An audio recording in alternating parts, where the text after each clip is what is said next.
station. Be the call, the escalation. This is your radio salvation. Go, go, go, go, go, go, go, go.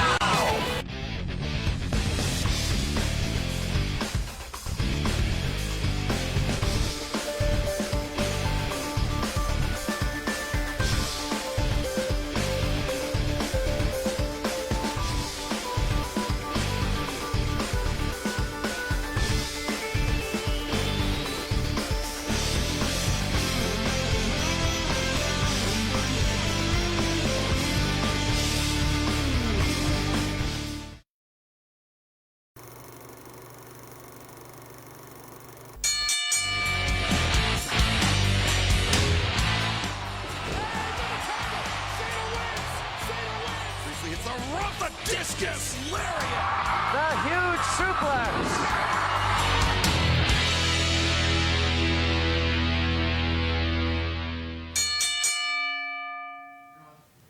Hey, good evening, everybody, and welcome to another edition of Thoughts Count Anywhere, coming to you live from Go Live Vegas in the heart of Las Vegas, Nevada. I am the voice, Aaron Phillips. Sitting to my right, Matt Mullen, and sitting to his right, Johnny Rock. And we thank you for tuning in. As always, we ask you to please reshare this feed for those of you watching on Facebook. We welcome all of you on GoLive.Vegas. We welcome you all on Go Live Vegas phone app and all the other Periscope, Twitters, and YouTube channels that Go Live has going on. We are Thoughts Count Anywhere. Scott Hosey is in parts unknown again.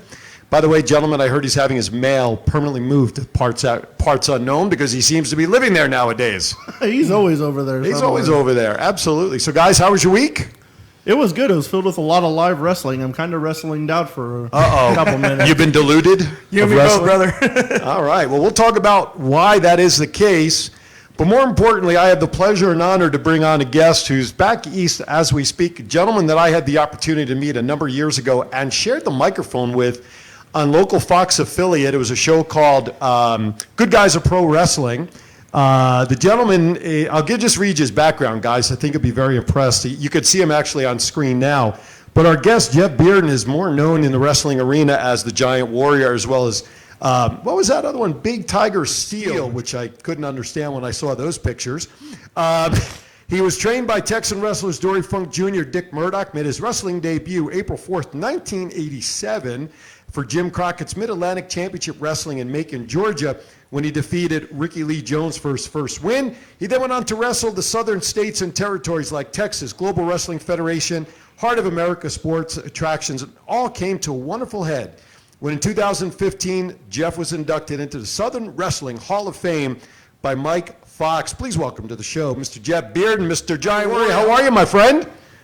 I'm doing well. Good. Welcome to the show. Welcome to the show. Thanks for having me. Hey, dude, listen, it's our pleasure to bring you out of mothballs to talk about wrestling, my friend. I've kind of been in the closet after I retired. So well, come out of the closet, if you will, please. Anyway, anyway, thank you for joining us. It was last minute, but Jeff and I, what is it going on now? We probably close to 6, 7, 8 years when we first were behind the mics on Fox for that show? Yeah, something like that. Right? And we had a lot of fun doing it. You put me in the Bob Uecker hold. We did. I really enjoyed it. Guys, you remember that famous picture of Andre the Giant and Bob Uecker around the head? You're talking about the Homer Simpson show? Exactly, the Homer Simpson thing. Well, Jeff Bearden is 7 foot tall. And so we were having fun in the studio that day, and I said, Jeff, I think what would be a fun picture is let's recreate that. And fortunately, or unfortunately, he was very willing to put his hands around my neck. I don't know what that meant. But you survived. That's a good sign. I did. So everything good? In the words of classy Freddie Blassie, you'd have a scrawny pencil neck. That's why. Scrawny pencil neck. I'm having a little bit of the time understanding, guys. Are we? Are you? I'm sorry. We were just talking about the day in the Fox studios when we duplicated that picture of Andre the Giant having his hands around Bob Uecker's throat. And you had your hands around my neck. Yeah, I remember that. That was a lot of fun. That picture's still up on my Facebook page. But listen, here's how we. It was fun doing that show. We certainly did it for about a year, right? Yeah, something like that. Yeah, it was a lot of fun, and then you just got too big for us, and well, we had to end the show then. All right, listen, here's how we start our show, my friend. We'd like to start our show by going over the rumor mill in a segment that we call I Hear Voices. And as we talk about the topics, please feel free to share your thoughts. We'll start with a couple of those, and then we'll turn to you and spend some time visiting with you. How's that sound? Sounds good. All right, right on. So, gentlemen, let us begin with I Hear Voices. And the first topic, Jeff Hardy possibly returning soon, even though brother Matt may be on his way out. Why don't you guys kick it off? Matt, Johnny, whoever. I heard he's reporting to the Performance Center soon after he's going through all his legal and personal battles. Hopefully he's got his act together so he can do what everybody loves to see him do in the ring every week. Well, this actually kind of makes me sad that Matt is on his way out, just because, I guess we'll never get to see Broken Matt and Brother Nero ever again together. Well, unfortunately, we know that Matt has been hardly used really over the last couple of months anyway. Well, I think he was used pretty extensively on Monday night. Well, yeah. Orton decked him out with the concerto. I get that. But prior to that, when was the last time we really saw him on WWE television where he wasn't? I mean, he lost to somebody the last time he was on a few weeks back and all of that. But he's probably on his way. Where do you think he would probably land? Would it be the most obvious? AEW. AEW? Rumor is he's going to be the leader of the Dark Order in AEW. Yeah, I've heard that. He's kind of teasing it himself The on his exalted YouTube one. videos. Hey, Jeff, have you been following the Hardy situation with Matt and Jeff and what's going on with them in WWE?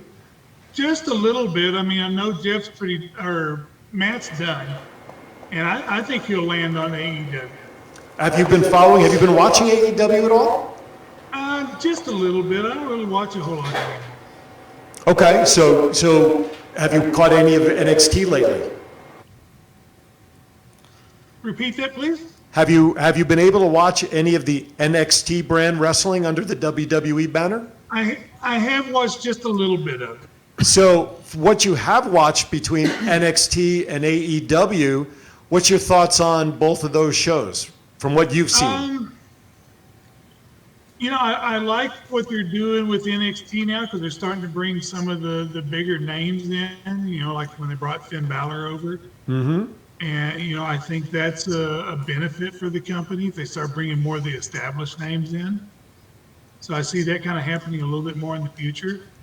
But, AEW and stuff, if I have to watch one of the two, I'd rather watch AEW. Oh, well, there you go. All right. So Jeff is a supporter and visual supporter of the AEW brand. All right. So Matt on his way out, Jeff possibly coming back. Let's see what the next topic is. MVP possibly in line for producer role backstage after appearance on Raw this week. Now, he made, of course, the appearance at the Royal Rumble, made the appearance the next night on Raw, and it was initially reported that it was a one-off match and he was done in the ring. And now all of a sudden, this past Monday, he's back hosting his MVP Lounge show, and now there's talk of the producer stuff. Johnny? Well, now, wait a minute, because I think MVP may have seen that match on Raw as his retirement match. Okay. He's been very vocal about saying his in-ring days are winding down. They're pretty much done. He spoke very highly of being able to wrestle Rey Mysterio one last time. They're friends in real life. Right. And, if that was his last match, he'd be very happy to go out that way. Of course, he did the honors. He went out on his back, right, like all great wrestlers do. Mm-hmm. And, to have Rey Mysterio be the man who retired MVP, I think he could hang his boots up with a smile after that. Right on. So what do you think of him, Matt, as a backstage producer for Raw? I think it'd be a good fit. He has a good mind for the business from what I've seen, and he said he came back solely for his kid to see him wrestle. Right, I remember that. Which that was a pretty cool interview to hear. His kid wasn't old enough to see what he did live, and he was saying his kid was losing his mind when he came out, and his mom was trying to video it. So that was a cool moment for him, but seeing him backstage on WWE would probably be a good fit for him. Now, do you guys, Jeff, did you happen to watch the Viceland series, The Dark Side of the Ring, and that whole series of matches and shows? Yeah, I did. Did you guys, I don't think it was The Dark Side of the Ring, it may have been, but you guys see the one where MVP was part of one of the stories where he talks about his school and his change and everything that's been going on? How well, do you know MVP at all, Jeff? No, I didn't. We never really crossed paths. Okay. I thought, he's got a school, doesn't he now? He's got a wrestling school MVP, right? I believe so. I think so. So to have him do that and now work backstage, Jeff, talk about as a former in-ring performer. Again, I know you probably haven't spent a whole lot of time as a producer backstage, but from the mental change of getting out of the ring as a performer to now somebody who's putting matches and stuff together as a producer, can you talk about what that transition may be like for somebody like MVP who's been in the ring for so many years? Yeah, it's a big change and stuff, when you come out of the ring to backstage. But I mean, he understands the business. So I mean, I think he'd be able to give a little bit of a different flavor to it than what they've been having. I mean, they've been really stale and stuff to me for several months. And, hopefully they bring in a little bit of new blood like MVP and, maybe some other guys and stuff that was with them. Maybe it'll help improve their product. I want to just remind everybody that our call-in line, if you have a question for us, or more importantly, if you have a question for Jeff, given the era in which he wrestled and where he wrestled in, our studio line is 702-660-7666. So please call in. He is on the line. We can also take your calls or your questions in the chat room that we can certainly share along to Jeff. And 702-660-7666. All right. One final thought Yeah, on please. MVP. It was great to see the VIP lounge back, and he kind of dropped some hints about possibly managing or advocating for Drew McIntyre. Maybe Drew's not the right fit for him, but I could definitely see MVP as a manager these days too. You think so? Well, I mean, he wouldn't be the first wrestler to transition from the ring to management. I mean, look at Zeb Coulter. Exactly. Yeah, exactly. And then it's not unheard of. Lou Albano. Yeah, and it's not exactly unheard of to have a producer, i.e. Paul Heyman, be a manager. So that's totally not out of the question. All right, next topic. Arena hosting the Elimination Chamber might have just leaked the main event before WWE actually announced it. Yeah, Roman Reigns, Corbin, Daniel Bryan, Rude, Nakamura, and Strowman, and the winner will face The Fiend at WrestleMania. With this getting leaked, will the match now possibly get changed? Jeff, what's your thoughts on when matches potentially get leaked? Do you think sometimes they're purposely leaked? Is it better to make a change? What's your thoughts on something like that? Well, you see so much stuff about all the different leaks that are out there. So, I mean, I believe that some of those are intentional leaks.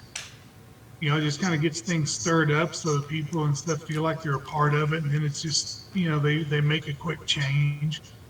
But,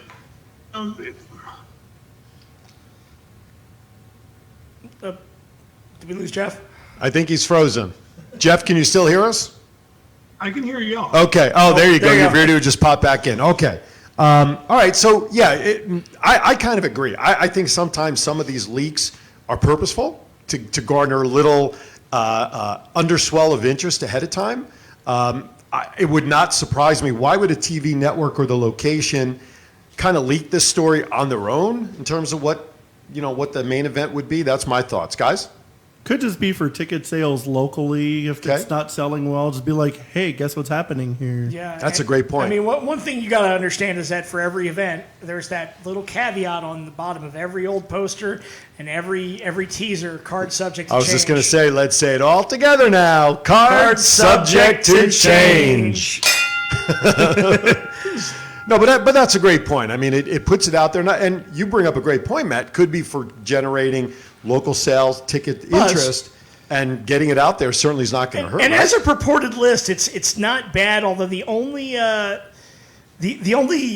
of these six guys, the only odd duck out I see is why are you going to put Robert Roode in there with Baron Corbin? I was just Someone's thinking. got to get eliminated first.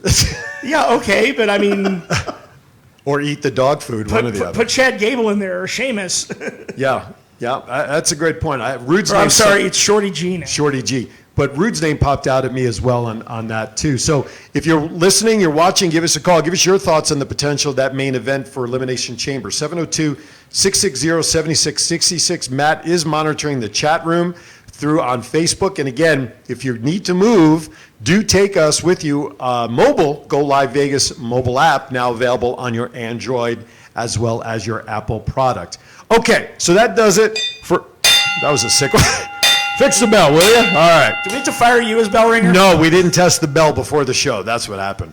All right, so that's it for I Hear Voices. Before we go into all of our other stuff, guys, I want to turn our attention to Jeff specifically, who, again, I want to thank Jeff. For those of you just joining us, Jeff Bearden, former wrestler as the Giant Warrior and Big Tiger Steel. What were some of your other wrestling handles you had when you performed, Jeff?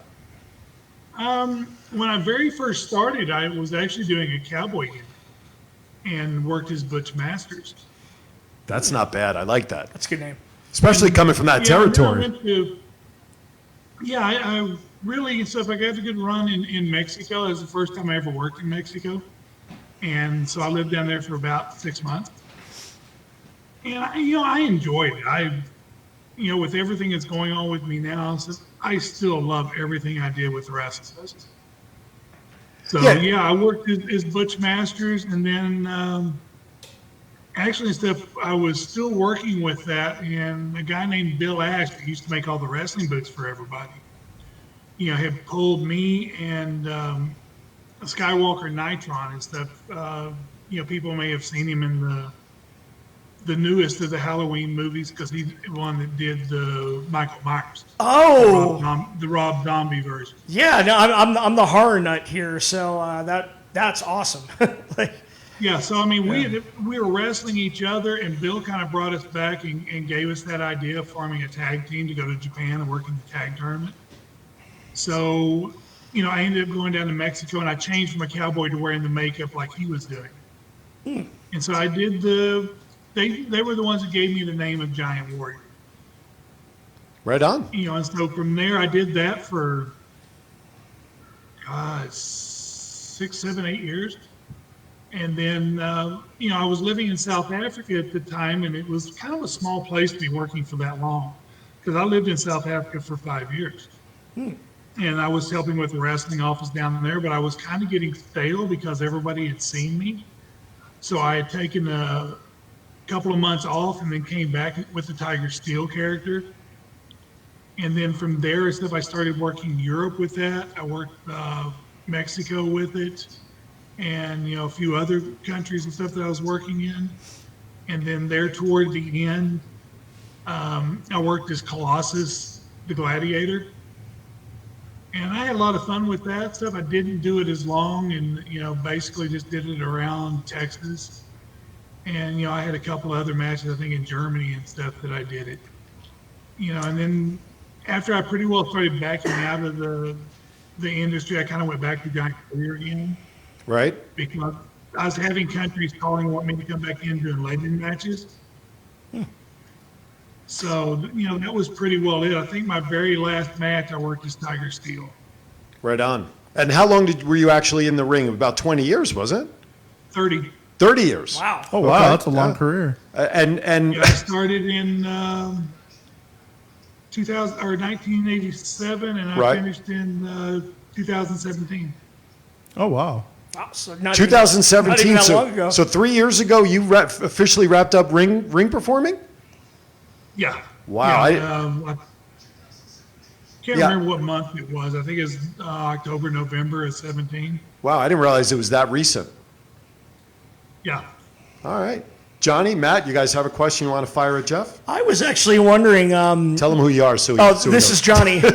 I was wondering when you went to Japan, did you go up through like the Japanese style or the system, like through the dojos or anything like? Did you get to learn under like the Japanese masters? I guess when you were over there, or were you just brought in as gaijin talent and I was just brought in talent because you were big. Yeah, and when I went into Japan the first time and stuff with like I said, with Tyler Mayne. Mm-hmm. And, so we went, we were brought in for the tag team tournament. So they used to bring in a lot of different Americans and stuff in for that tournament. And I was trained by Dory Funk Jr. and Dick Murdoch. Mm-hmm. And so Dory and stuff was kind of booking a lot of stuff for Japan. So, he helped me get in there. Matt? How was it being trained by Dory Funk Jr.? I've always heard like different stories of how tough he is on people and the nightmares. But he wasn't like that with me. You know, Dory and I actually trained just one-on-one. I didn't go through any type of a school situation or anything like that. Oh, wow. That's awesome. When Dory wasn't available, I was working with Dick Murray. I noticed that all of your ring performing names all suit your stature. They were all big names. The Warrior, you know, the Gladiator. You know, I mean, I just love the fact that all of his gimmicks carried that same type of hugeness, of greatness, guys. I mean, that's what I find. That's why I love that there was the consistency in that, right? Yeah, definitely. You're 7 feet tall. You can only Right. You can't no, say you he's go by many so this, many. right? Like you can't go by a wussy name. No, you can't. You cannot. Now, did I see right in your pictures, Jeff? Tiny the Terrible. Yeah, right. You actually wrestled Andre the Giant in Japan. Did I read that correctly? Yes. What was that like, wrestling the biggest man and probably the biggest attraction in pro wrestling, even today, maybe next to Brock Lesnar as an attraction? Yeah, it was something else being able to get in the ring with Andre. And I've had people tell me and stuff that tag match was probably at least the tallest tag team match I've ever had, probably anywhere. You know, because we had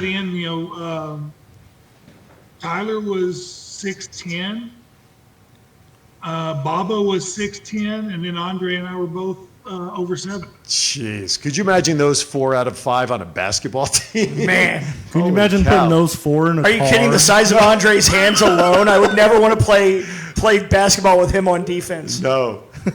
I mean, that was amazing to me. I mean, I've got pretty good sized hands, and you know, I've never seen anybody and stuff make my hands look small. Did you ever go out drinking with Andre? Not really to go out drinking with him, but I remember us having a layover in an airport, and within about 30 minutes, Andre had 10 double Camparis and soda. Oh, my God. Jeez. Wow. Matt brought up an interesting point. We'd love to see the 4 of you to try to get into the same car to drive to the next arena. That'd be a show in itself. That was impossible. And so even flying in Japan, you know, the seats were real small. Right. So, I mean, they would usually block an aisle of 3 for every 2 wrestlers. And I remember I used to fly a lot and step beside Abdullah the Butcher, and Abby was 450, 480 pounds. My goodness. Who was the We tough? actually tilted an elevator in Japan and stuff because the 2 of us weighed too much. Oh, my God. I love it. Oh, wow. I love it. Who was the toughest competitor you ever faced in the ring through all your years? The tallest? No, toughest. Just the one who, yeah. Yeah, if they really wanted to be, Barbarian. Ooh. Oh, yeah. We met Yeah, Barbarian. we met the When you start Barbarian. dealing with those Islanders and stuff, those guys and stuff can make life miserable for you if they want to. Yeah, absolutely. Are you a member of CAC, by the way, Cauliflower Alley Club? I'm not a member, but I've been a couple of times. Okay. You know, when I was still living there in Vegas. Right Now on. I'm a little bit far away. Yeah, a little bit. You're just a little couple of extra planes away. Exactly. I was just curious. One thing when timing, guys, when Jeff was inducted into that Hall of Fame in 2015, is when he really started his major transition out of pro wrestling and began his life coaching career that he does now.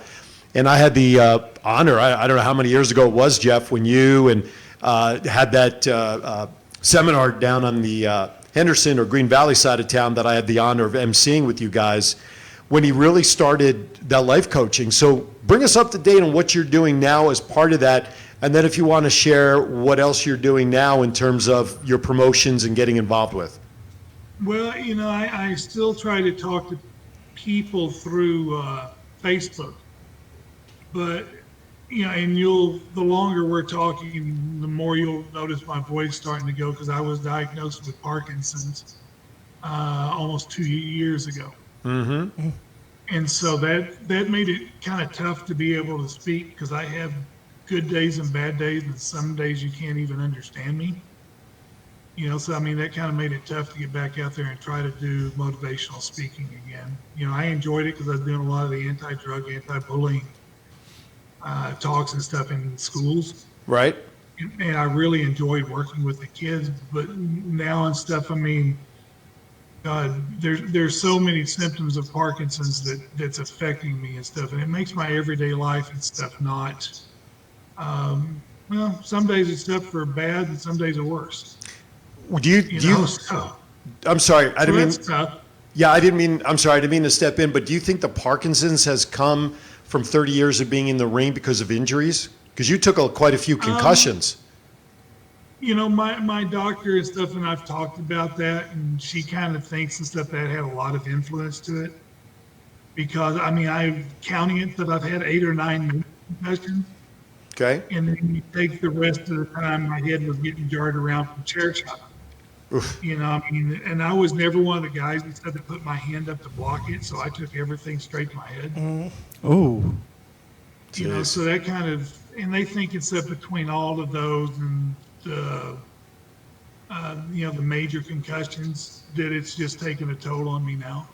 Matt? that's where the like all the WWE people are doing stuff to like protect all that stuff now, because a lot of like the older people are coming up with like all these kind of injuries and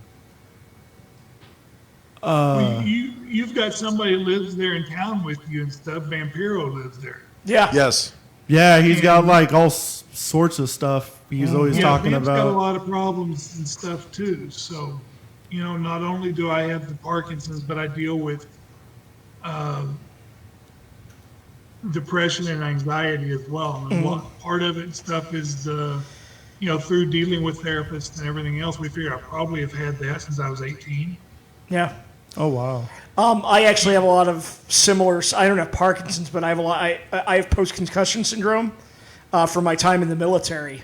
Oh yeah. Took a lot of hits to the head when I was deployed, and you know, I was knocked out a few times. I was, you know, just had my head rattled. I've suffered 5 major concussions in my life, and you know, I have memory loss issues. I have concentration issues now. I have you know, the depression, the anxiety.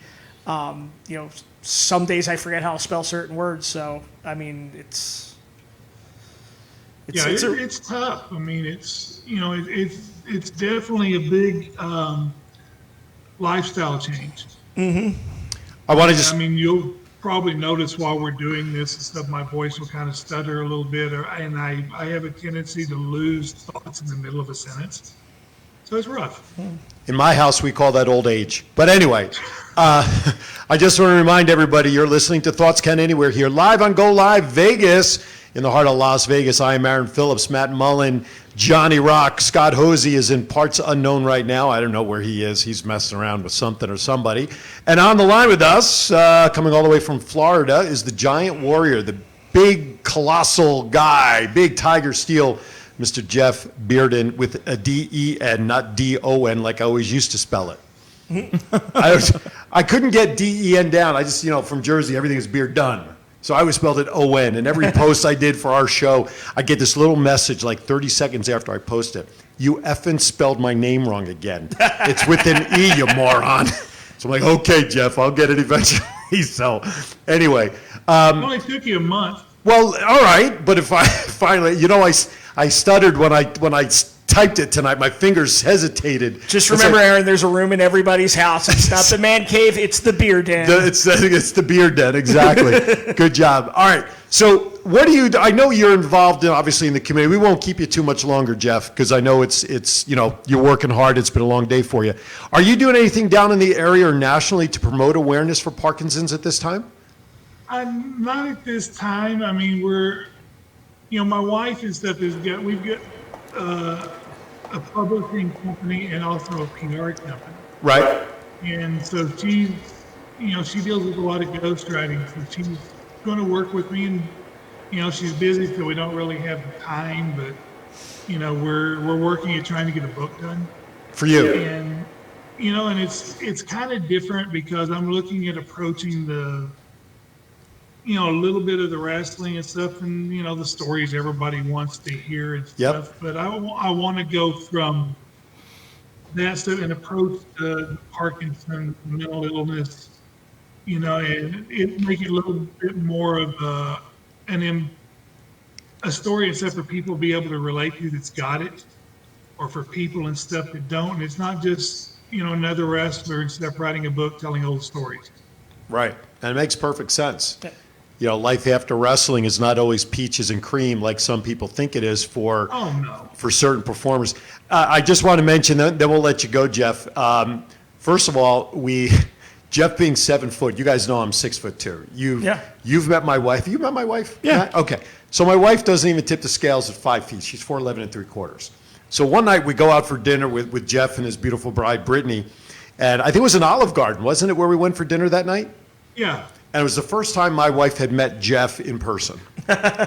So we had to do it, right? You have to take the picture of the really tall person next to the shortest person in the room. And I still have that somewhere on my Facebook page. It's probably one of the funniest pictures. But here's the ironic part. His wife, Brittany, ain't much taller than my wife. So us tall guys. Whopping 5'2". 5'2". Well, she's a giant to my wife at that point. Right. So it's the truth is there. Us big tall guys like the shorter, less tall females. The vertically challenged. You said it. I didn't. I didn't want to go there. So. You know who suffers the most in that? Tall women. That's true. That's very true. That's right. All the tall guys are matched up with the short gals. All right, guys. One final question, if you don't mind, then we'll let Jeff go. So go ahead. Anybody? Matt, you got one? Don't chomp at the bit here now. I won't bite, I promise. At least not on Wednesdays. No, I only do that when I get paid for it. Okay, Shane, Basil. All right, I got one. Go ahead. I got one for you, Jeff. So you mentioned, the toughest matches you were in. What was probably your favorite match that you ever worked in 30 years of wrestling? That's a good one. Ooh. I always loved working with Abdullah the Butcher. Abby and I had great matches against each other. Of course, they were, like every other Abdullah match, they were bloody as But, I always enjoyed every time I worked with him. And, and I got to work, later on, like the first Japan tour I went. I got to work with Dory and Terry Funk one night. And I mean, I grew up in Canyon, Texas, where they were from. So, I mean, I've known them since I was 13 years old. So it was a great thing to be able to get the ring against them. And then I worked with Dick Murdoch several times years later. But those guys were always fun to work with. And, of course, it was still awesome working against Andre. Awesome. Unfortunately, I would have loved to have wrestled Andre 5 or 6 years further into my career and about 15 years left in him. When he was still able to move good and everything else, I would have loved to have got to wrestle him then. Yeah, absolutely. Unfortunately, stuff by that time, Andre and stuff didn't get around real well. And, if he was dropping an elbow on you, he would grab the ropes and have to lean just as far as he could. So he was really only dropping the elbow from about 6-7 inches. Yeah. Yeah. So that was a shame. But I mean, I always loved working with just about everybody. Matt was practically married to Connect in Mexico because we wrestled each other every night for 2 years. Matt, So. Any final questions, Matt? We'll let Jeff go in a second. Any final thoughts? What's your favorite road story or craziest thing you guys did on the road that you're allowed to tell people? Oh, these are the best. God, I'm trying to think. But keep in mind, we are on the internet, so you can share any story that you want to. Yeah, no FCC here. That's right. With all the people you had in your career, I could only imagine some of the stuff you guys have done. Oh, I mean, everybody was crazy in their own way. It's, Andre and all the drinking stories. I used to run around with Dr. Death, Steve Williams, and Terry Gordy, when I was in Japan. And those guys and stuff were fun, but God, did they like to party. And I wasn't just a heavy drinker there. So, I could hold my own with most people, except for somebody like Andre. Yeah, really. I think he's got a Guinness World Record for the number of beers he had one night. I think it's 154. That's crazy. Damn. In one sitting. Wow. He could probably drink a camel under the table, I would bet. Oh. Are you kidding me? South Africa, the promoter there and stuff loved to make the new guys and stuff get out and run naked and stuff down the road. Right. Shit. So I mean, there are all sorts of stories and stuff of like that. And, so I mean, but like I said, stuff even with the problems that I've developed and stuff, it can basically be written back into wrestling and stuff as a cause for part of it. So I still enjoyed it. I love the performing. And if my body was able to do it, I'd still be doing it. Yeah, I'll let you go on this. I'll let you go on this question and a comment. Number one, when we did our show in the past, you mentioned that you were very friendly with Paige and her family. Is that still true these days? Okay, I talk to your dad often. So okay, so I may hit you up off air to see if we can get an interview done with Paige or somebody within the family in the future. Sweet Soraya. Okay. All right. Yeah, I can talk to her dad and stuff and go through him and stuff to try to get something done. The last comment I want to make, besides it being really, really good to see you, and I will talk to you off air, is for a guy who wrestled a lot with Abdullah the Butcher, your forehead actually looks pretty good. Yeah, it's not too bad. I bled a lot. I bled a lot in South Africa, because that was always, when I worked as a babyface, which was probably 6 years of my attorney, that was the only way for a smaller heel to start taking over on me and stuff and run me into a post or something and me bleed. Right. So that way the fans, because if not, stuff, I'm wrestling against a heel that's 6 foot tall and I'm a 7 foot babyface. Right. So I mean, they had to do something and cheat and chairs and everything else and stuff in order to get me down. Otherwise, the fans are like, well, you're big enough to take care of yourself. Right. So we had to do stuff like that. And then, of course, it was, like I said, in South Africa, so I worked the style really close to like Bruiser Brody's.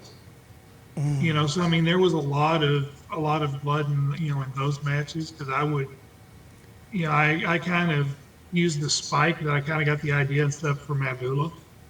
So I would use that stuff to make everybody bleed, and then we'd have to, for them to start coming back on me, so they had to make me bleed.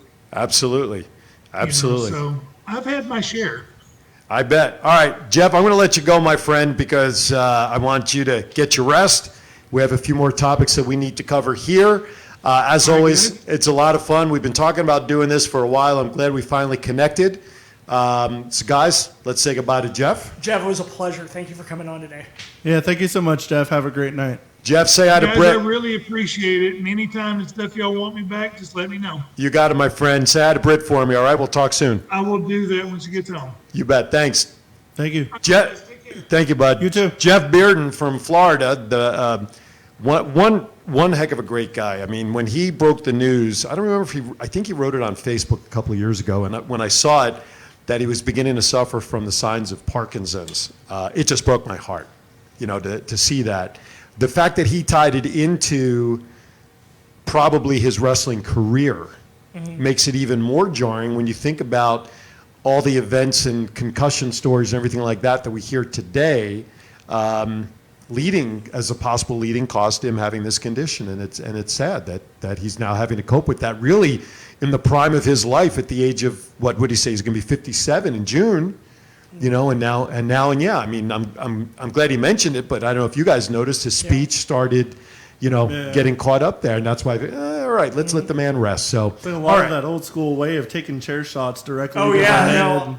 Yeah, and and the names he brought up that he wrestled against are not schlock names. God, Abdullah the Butcher's a legend. Right, Hall of Fame caliber guys. Tyler Mane also played Sabretooth in the first X-Men movie. Did he really? Yeah, before I did Liev not. Schreiber took over the role. Oh, there you go. That is a piece of Trivial Pursuit trivia that I did not know. All right, we have about 19 minutes left in the show. So with that, guys, we have a huge list of stuff to get over. If we get through them all, that's great. If we don't, we don't. So I'm going to ring the bell, and let's start off with something off the WWE report. John Cena's coming back to WWE on February 28th. In what capacity? We don't know. I think it's to set up some kind of WrestleMania match. Probably. Who do you think is a good Mania opponent for him would be? I've heard recently Lars Sullivan they're going to try to bring back for the I don't know how many time, but I want to see Baron Corbin beat him just to rub it in everybody's face. As another legend killer. I do not want to see Lars Sullivan. I'm over this guy right now. He's got to go back to NXT. I think he's got to reestablish himself a little bit before he comes back to, quote unquote, the main roster. I'm not going to comment on Lars. I'll just say he's had a really tough year. Yeah, no question. No, to say the least, right? Next topic. Poor Lars. Next topic. Rock's daughter signed with WWE, Simone Johnson, which would make her, I think, the first fourth generation wrestler in WWE. Right on. How are you going to get out of that shadow? It's. You know what? She's an Anoa'i clan. She'll. I was going to say, yeah. She'll have the bloodline. She'll have the bloodline there, absolutely. I'm sure it's in her blood. I'm sure she'll do good. But she's going to be like they were talking about on backstage, or they're saying like Charlotte's probably the only person that can like give her advice because. Well, Tamina. But she's second Ric gen. Flair's like a legend. That's true. Rock is like a legend. And trying to get out of those two shadows. That's like when Wayne Gretzky's kid got into sports. He was like, I'm doing baseball. I'm not even trying that. Well, come on. Even when Rock got in, it took him a while to get out of Rocky Johnson's shadow, too. So. Right. True. Scott from Parts Unknown managed to find a working Wi-Fi signal somewhere, throws in there, Taker versus Cena. Do we really? We had that, but it was 5 minutes. Yeah. That's I 5 don't minutes too long. Yeah, 5 minutes. It's 5 minutes. We'll never get back, right? Matt Hardy, we touched on earlier, and that is the fact that his contract expiring in a couple of weeks took the concerto from Randy Orton, and probably from that point will be written off moving forward. I just hope it breaks him in time for AEW, if you know what I mean. Could be. Do we really want to see Kelly come back, according to Jerry Lawler? I'm pretty sure Charlotte doesn't want to see her come back. Right? I think women's wrestling has evolved past the days of Kelly. I agree with that. It was a nice little breath of nostalgic air to see her in the Rumble, but I don't think she can hang with the girls today. I don't think she can. She's not a female superstar. She's a diva. She was the prototypical diva. She was in the women's battle royale, wasn't she? She was in the women's Rumble. The Rumble. Yeah. Okay. Didn't impress me very And much. she had a botch against Charlotte, and Charlotte stiffed her hard to eliminate her and call her a bitch. Yeah, absolutely. So you bitch, and just straight up punched her out of the ring. And I don't think she held back. That was I don't even think there's a receipt coming for that. I think Absolutely. I think that was a freebie. The only thing that I think is, at this point, we talked about Randy Orton and the concerto shot and all that stuff, but the internet buzz is all about the bite. Let's just call it what it is. Bloodthirsty Baszler. Okay. Buffy the Vampire Slayer, whatever Becky wants to call it. To me, I think the bite was over the top and totally unnecessary. It was a little over the top. In fact, you could clearly tell they used a blood capsule to do it. I'm sure. But I tell you one thing. By the end of Raw, it paid off because I thought that Becky promo and the way Becky sold it all with the whole ambulance thing and just her coming back going, did that bitch bite me? like on air, Becky selling the sheer incredulousness of it, right? And then coming back to deliver that just flaming hot promo at the end of the show. Okay. Like I said, it was a little corny, it was a little hokey, Very, very Steve Austin-esque. but I feel like the payoff, what it brought out of Becky Lynch was great, and it leaves me actually really excited for their feud because we know that Becky can go in the ring. We know that Becky can go on the mic. And if you don't know what Shayna Baszler can do in the ring, you're about to find out because she is just fantastic. Matt, your thoughts? I thought it was like a little over the top. I thought I was watching Van Helsing for like a second.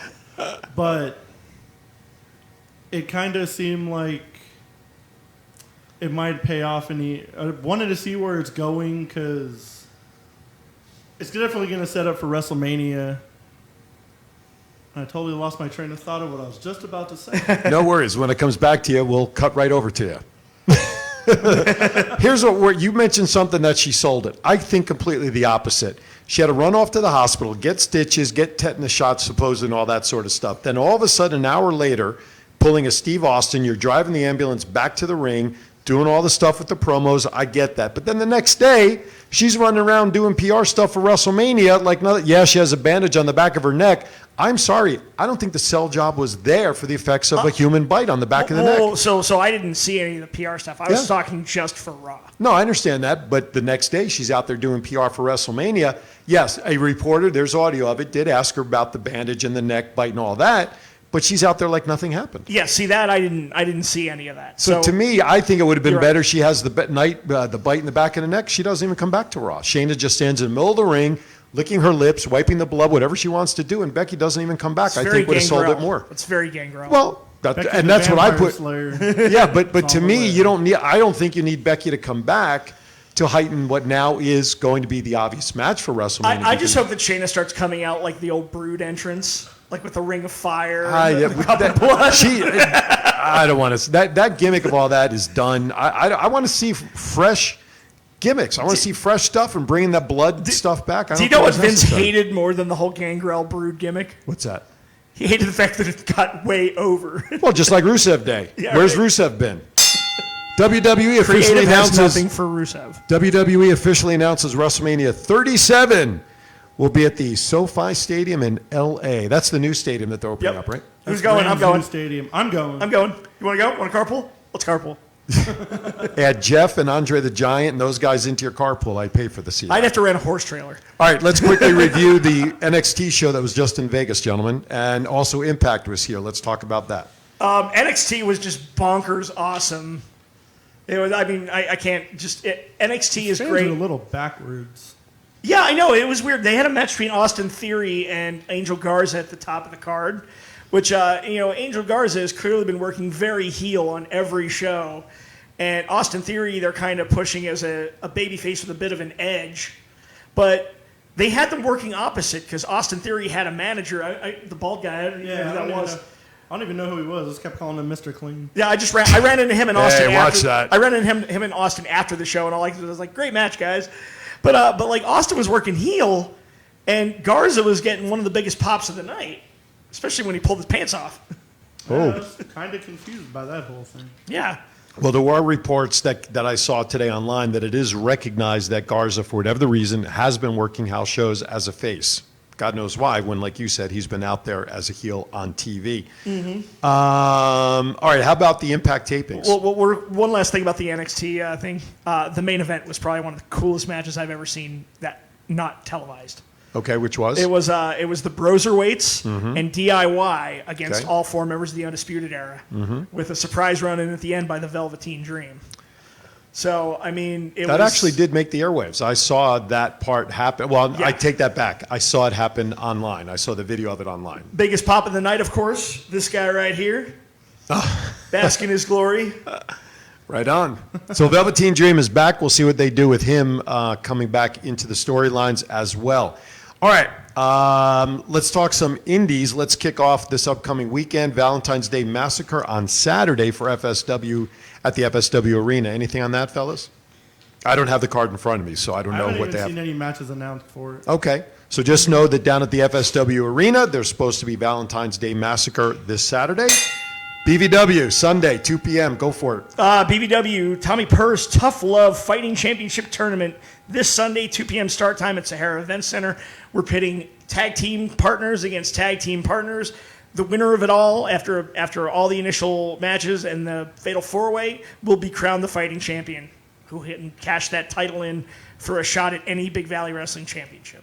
And other matches have been announced as well. You can go to Big Valley Wrestling on Facebook, check out the cards. You can go to Big Valley Wrestling on YouTube, check out any videos from previous matches. Johnny and I will be behind the microphone providing commentary this Sunday, and I will be selling 1 year with Big Valley Wrestling this weekend as well. Time Congrats. flies. So it's 1 year for me there. So come on down. Tickets are still available. Doors open at 1:30, and as Johnny said, the card will start at 2 p.m. All right, let's go to Impact and AEW. We talked about the Impact Wrestling news. I want to go to AEW and spend a few minutes on this. Wait, real quick, Matt. What didn't happen on Impact? It's on there. It's on there. I can deal with the fact that Tessa wasn't on Impact because I spent like hours with her over the weekend. At the signing. Wait a minute. Please clarify how you spent hours with her over the weekend, please. Yes, please. I don't want to get any Autograph mail. signing. Oh, okay. Was Daga there too? Daga, was he there watching? Daga was there too? Oh my Daga was God! at the signing also. Was he filming? Why are you trying to get me in trouble, man? Because why not? Why not? was. Tess is going to magnum you. I had every intention of Brett, being he was a there. good time. I had every intention of being there. Unfortunately, you guys know last Wednesday I was under the weather. It hit me hard on Thursday, and unfortunately, I couldn't personally get down there. But let's talk about the other signing that took place on Saturday at Power Play Sports Collectibles, which is located where? At the Boulevard Mall. Talk about the signing this past weekend there. Oh, man, we got to meet some legends, Yes, some we Hall of did. Famers. We had Ted DiBiase and Hacksaw Jim Duggan. Ho! USA! USA. USA! It drew a great crowd. We had Yeah, one he of did. the best signings, I think, ever in the store. Yeah. Absolutely. Had a lot of people. It was a good time. Ted and Hacksaw. They were both great. Oh, awesome man. people. Duggan Great was to having a work with. great time. Absolutely. They were both having a good time, and we want to thank Power Play Sports and Scott and company down there for putting on such great events. You should be liked on the Power Play Sports Facebook page so you can stay in tune, because there are many more signings coming up, and I know Scott has them all posted there on the Power Play Sports Facebook page. Okay, let's talk about AEW, because we only have about 5 minutes or so left. Cody getting those lashes, gentlemen, from MJF. Thoughts? Cody sold that perfectly. It looked like it was so brutal the way he was going down, and it was a little cringy almost to watch. Was it like Passion of the Christ bad? It was up there. I haven't actually gotten to watch that episode yet. I'm a little behind. After like the 7th one, like everybody started coming out like, "Oh my God, you can do this! Come He's on, just a 3 boy." more." Well, there was an incident. No, wait. Was it Wardlow that was hitting him, or was it MJF? MJF? Wardlow got one. Okay. MJF got the other ones. Then there Okay. was an incident that I think happened as the show was going off the air, or just towards the end, where MJF was attacked by somebody. Oh yeah, I heard. Remember about that? So yeah. it's online. You guys can see it, and it was supposedly not part of the action. Somebody, another wrestler, somebody literally jumped in and was decided as they were going out, attacked MJF as they were going out of the arena. So more news, I'm sure, will follow up on that I'll have this to week. watch that but- to see if it was a work or not. Yeah, they say it wasn't. There was the speculation that it might have been, but now again, you're getting the other side of the story. Again, to me, look, how do you sell getting a leather belt slashed across your back 10 times other than realistically? And there was pictures. Did Oh, you there guys was see the plenty pictures of of his back? marks. Did Yeah. you see the pictures? Did it look like Daniel Bryan's back? Oh, my God. It was worse than that. Worse Oh, than it was that? worse than that. Oh, wow. And how he... MJF got him in the same spot like 5 times. Oh, too. jeez. Yeah, and how the man doesn't get any infections from those wounds or something, God only knows. But again, is this the type of thing that AEW promised when they started this, that it was something different? It is. They're taking a lot more risks than WWE is. I don't know. I saw Daniel Bryan get whipped at the last pay-per-view with the strap. That doesn't seem all new. We saw blood. How many times do we see blood? I mean, let's see, Brock Lesnar forearming Randy Orton in the forehead a couple of years ago. That was a ton of blood. To me, it's not new. It's not just about the blood. It's about the context in which the blood is used. I feel like... Inadvertent blood was nicely used between Nia Jax and Becky last year. Yeah, right? I'm not just talking about the fact that there was blood. I'm talking about the very controversial nature of the storyline in general. All right. Making a man willingly take 10 lashes to submit himself to basically what amounts to torture in some countries just to get his hands on his opponent. Mm-hmm. You know, having MJF put out all these crazy stipulations and Cody agreeing to them just to get his hand. That's a rivalry right there. That's selling that you hate somebody. I think it would have been cooler if it was like a crazy looking whip, but it was just Cody's belt. Right. That's a thick belt. We too. have what do we have? 4 minutes left there, Mr. Producer? Real- 4 or 5 minutes? 4 minutes. Okay, I want to get... one last piece of AEW news because it just broke as we were Okay. going on the air. Jeff Cobb is signed with AEW, and his first match will be against Jon Moxley. So Jeff Cobb, of course, former Ring of Honor star, Okay. big name on the Indies. He's wrestled here at Mecca a few times. All right. Good to see Jeff Cobb doing some great things. Let's move on to some pop culture to wrap up the show, gentlemen. XFL, who wants to talk about it? I watched right. a couple games. It was pretty entertaining. You can tell it was owned by WWE as far as like the coming out in motorcycles. Okay. And it was good. It was interesting to see some familiar names on there, like Cardell Jones, and me being an Eagles fan, Donnell Pumphrey was on there. Former Penn State quarterback for the New York team, Matt McGloin, That's was right, there. Matt McGloin. What I really liked for the little bit that I was able to catch on Sunday was the interaction between the refs on the field and the ref up in the booth when they had to review plays.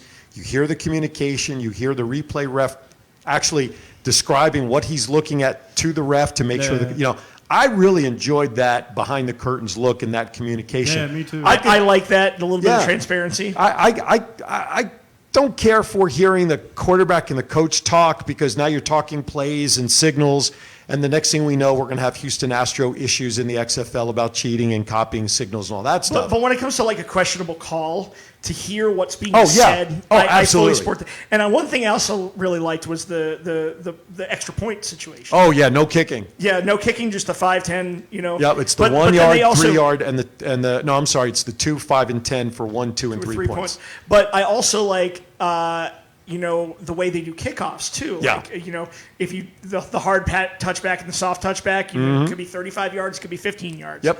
No fair catch. Like if you're going to wuss out and do a fair catch, you're What's only the going purpose? you're only going to get 15 yards out of it. Right on. We have 3 minutes left. Next topic: Josh Brolin turning 52. Happy birthday, Thanos.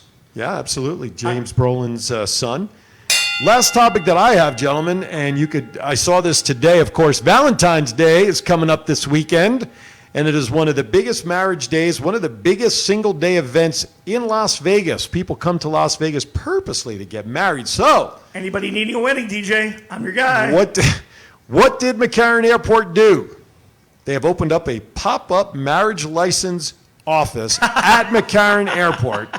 It starts on February 13th through the 29th. Of course, this is leap year, everybody, so make sure you adjust your calendars. The office is open from 8 a.m. to 5 p.m., so as soon as you step off the airplane, go get your license. They are only going to cost you $77 for your license. It's going to be the cheapest thing you're going to do in Las Vegas while you're getting married. Want to hear something pretty ridiculous? What's that? Friday at my work at the Neonopolis, the Denny's has a wedding chapel. Right. And you can get married for free for 4 hours of that day. Get out of town. It's by Grand Slam. You get like Yeah. free pancake pops or something like that. Crazy. They're offering free weddings. And we also have a wedding chapel in the building. And he's got weddings like every 10 or 15 minutes. It's going to be crazy around there. Yeah, and of course with the 14th being on a Friday, which means people are going to come in, get married, and spend the weekend here, which is good for everybody. Yeah, it's good for Vegas. Yeah, it's good for Vegas.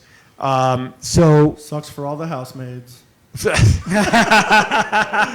make sure you tip This is nicely. why I'm not in hospitality. Make sure you tip nicely to all the chambermaids who will be there servicing those sheets over this weekend, and blankets and towels and everything else. Okay, so we're down to what, about a minute or so there, Mr. Board Operator person? Almost. All right, we want to thank Jeff Bearden for calling in tonight. We appreciate it. Stay tuned on our Facebook page as to our future guest lineup potentially for Thoughts Count Anywhere. There'll be news breaking in a couple of days. Don't tell me it's him, The red light. bro. The red light. That can only mean one I thing. can't look directly It's gotta be at him Kane! throughout the interview. Kane. Gotta be Kane! I wish it was Kane. I'm thinking the Fiend is coming again. We're not going to hear from him this week, are we? Guys, on that note, we better close shop and get the heck out of here, because I don't want no mandible claw down my throat. Johnny, say goodbye. Goodbye in Disneyland. Stop raising prices! Matt, say goodbye before the Fiend is here. Goodbye, everybody. Thank you, Aaron. Thank you, Jeff Bearden. Thank you to everybody watching. I'm Aaron Phillips, and we are out until next week. See ya. Damn it, he showed up. Showing up.